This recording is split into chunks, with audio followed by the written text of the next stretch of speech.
The Fine Art of Small Talk by Debra. Chapter 3. Use icebreakers and open-ended questions. Of course, conversations don't just end after introductions.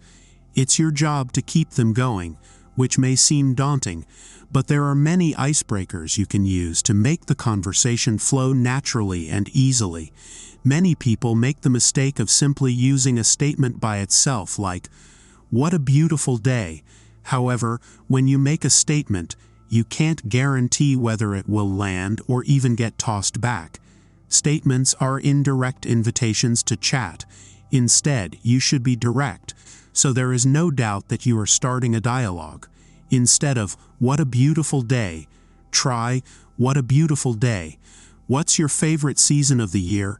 It's an easy opener that tells the person that you want to engage in conversation.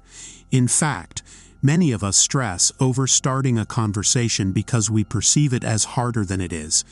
But let's look at this story. A national news show once conducted a social experiment by sending a gentleman into a party hooked up with a hidden microphone. He was instructed to start as many conversations with a ridiculous icebreaker. "Hi."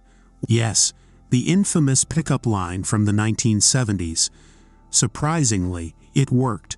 You see, when you show genuine interest in someone, you open them up to conversation because they feel flattered and special. This experiment also worked because the gentleman asked an open-ended question.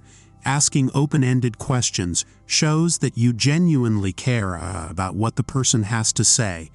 Many times we find ourselves asking our partner or our children, "How was your weekend?" or "How have you been?" These questions evoke familiar responses.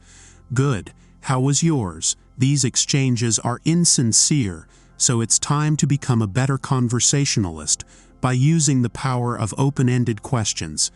Some of the toughest conversation partners of all are school-age kids. As parents, we try to initiate a conversation by asking, "How was your day at school?" We receive the typical, "Fine." Not wanting to give up, we ask a follow-up question like, "What did you like about today?" The response is another dead end. "I don't know." Sound familiar? Well, the conversation doesn't have to be over just yet. As Debra gets to this point in the conversation with her teenage son, she replies yet again, "Really? Tell me about one class you liked today." At this point, her son thinks about it for a minute and finally says, "Science." Debra can then ask, "What did you like about science?"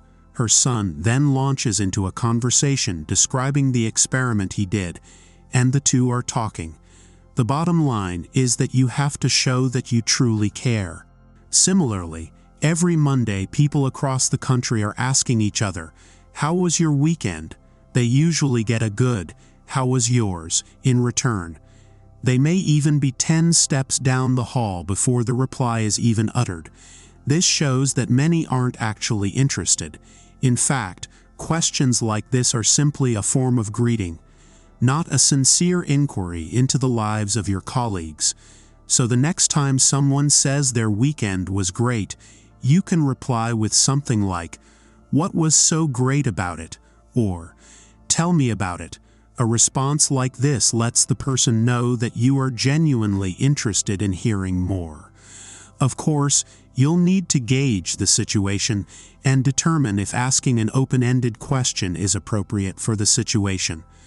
For example, if you ask your coworker something personal, but he immediately changes the topic back to business, then take it as a sign that he doesn't want to engage in small talk at the moment. Respect your colleagues and talk about the preferred topics of conversation.